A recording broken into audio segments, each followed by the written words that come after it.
আসসালামু আলাইকুম গাইস, কি অবস্থা সবার? আশা করি সবাই ভালো আছো। আজকে আরেকটা নতুন ভিডিও নিয়ে তোমাদের মাঝে হাজির হলাম। তা হলো কি, বাংলাদেশ সেনাবাহিনীতে কিন্তু লিখিত পরীক্ষা হয়ে থাকে। লিখিত পরীক্ষায় তোমাদের শেষে তোমাদের 5 থেকে 10টা তোমাদের সাধারণ জ্ঞান হয়ে থাকে। এরপর সাধারণ জ্ঞান 5 থেকে 5টা হয়তো সাধারণ জ্ঞান থাকতে পারে, আবার 5টা আইকিউ থাকতে পারে। তো তোমাদের যদি সাধারণ জ্ঞান জানা থাকে, হ্যাঁ, তোমার আইকিউ তোমার ইজি হয়ে যাবে। তো আজকে এমন বিষয় টপিক নিয়ে তোমাদের 20টা প্রশ্ন নিয়ে তোমাদের মাঝে হাজির হলাম।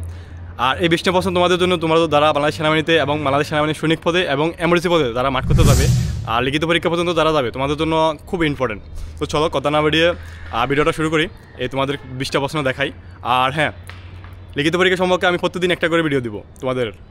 আর অবশ্যই ভিডিওগুলো দেখার জন্য তোমরা আমার ইউটিউব চ্যানেলটি সাবস্ক্রাইব করে রাখো। আর যারা টিকটক অথবা ফেসবুক পেজ থেকে দেখে থাকো তাহলে আমার এটা ফলো দিয়ে পাশে থাকো।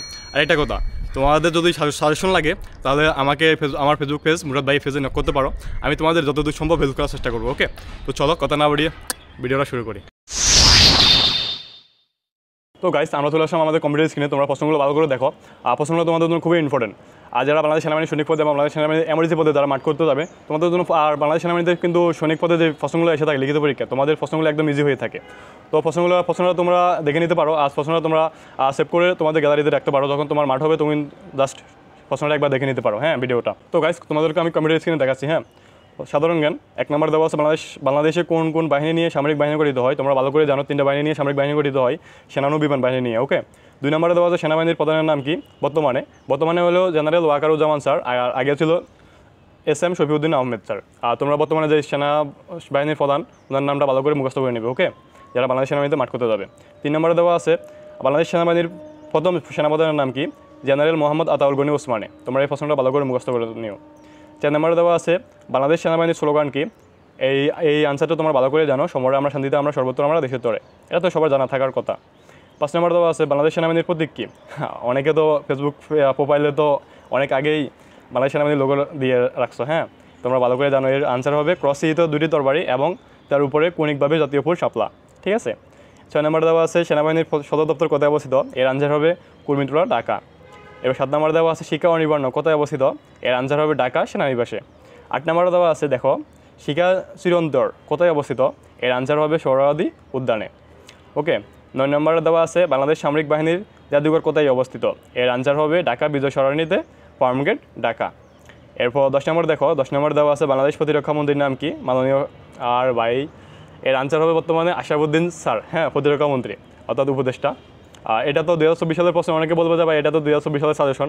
আসলে 2016 সাল থেকে যে প্রশ্নগুলো বাংলাদেশ সেনাবাহিনীতে এসে থাকে লিখিত পরীক্ষাতে, 2023 সালেও সেম প্রশ্ন তোমার আসবে এই লিখিত পরীক্ষায়। এটা কোনো চেঞ্জ হয় না, এগুলোই এসে থাকে তোমার লিখিত পরীক্ষা প্রশ্নগুলো। এরপর 11 নম্বর দেওয়া আছে বাংলাদেশ সশস্ত্র বাহিনীর প্রধানকে? এর প্রেসিডেন্ট বা মহামান্য রাষ্ট্রপতি। 12 নম্বর দেওয়া আছে বাংলাদেশ সেনাবাহিনীর পূর্বের নাম কি ছিল? এর আনসার হবে ইস্ট বেঙ্গল রেজিমেন্ট। 13 নম্বরে দেখো, 13 নম্বরে দেওয়া আছে আমাদের এখানে বর্তমানে বাংলাদেশ সেনাবাহিনীর প্রধানের পদবী কি? এর আনসার হবে জেনারেল। ওকে, 14 নম্বরে দেখো, 14 নম্বরে দেওয়া আছে বাংলাদেশ সেনাবাহিনীর স্বাধীনতা পুরস্কার লাভ করেন কবে? এর আনসার হবে 25 মার্চ 2007 সালে। ওকে, এবার বাংলাদেশ সেনাবাহিনীর ওয়েবসাইটের ঠিকানা কি? এখানে হচ্ছে এর আনসার হবে www.armymail.bd, যারা আমরা যেখানে আবেদন করি। ঠিক আছে। এরপর 16 নম্বরে দেখো, 16 নম্বর দেওয়া আছে সেনা কল্যাণ বিভাগ কোথায় অবস্থিত? এর আনসার হবে মতিঝিলে অবস্থিত। 17 নম্বরে দেখো, 17 নম্বরে দেওয়া আছে মুক্তিযুদ্ধের সময় ব্রিগেড আকারে কতটি ফোর্স গঠন করা হয়েছিল এবং কি কি? জে ফোর্স, এস ফোর্স এবং কে ফোর্স, এই 3টা ব্রিগেডে গঠন করা হয়েছিল মুক্তিযুদ্ধের সময় 3টা ফোর্স। ওকে, এরপর 18 নম্বর দেখো মুক্তিযুদ্ধের সময় জেড ফোর্সের অধিনায়ক কে ছিলেন? Lieutenant colonel Ziaur Rahman sir.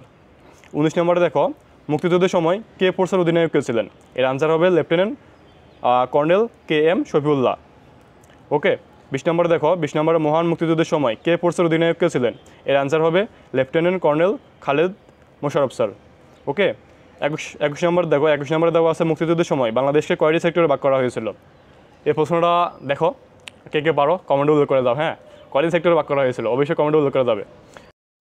লিখিত পরীক্ষা সম্পর্কে আমি তোমাদেরকে প্রতিদিন একটা করে ভিডিও দেবো। যারা অবশ্যই আমার ইউটিউব চ্যানেলটি সাবস্ক্রাইব করে রাখো। আর যারা টিকটক অথবা ফেসবুক পেজ থেকে দেখে থাকো আমার আইডিটা ফলো দিয়ে পাশে থাকো। তোমাদেরকে আমি ডিফেন্স সম্পর্কিত সকল আপডেট তোমাদেরকে আমি আমার প্রতিদিন দেওয়ার চেষ্টা করবো। আর একটা বিষয়, তোমাদের যদি কোনো কিছু জানা থাকে পার্সোনালভাবে তোমরা আমার ফেসবুক পেজ মুরাদ ভাই পেজে নক করতে পারো। আমি তোমাদেরকে ততদূর সম্ভব হেল্প করার চেষ্টা করবো। তো আজকের ভিডিও পর্যন্ত সবাই ভালো থাকো, সুস্থ থাকো, আল্লাহ হাফেজ।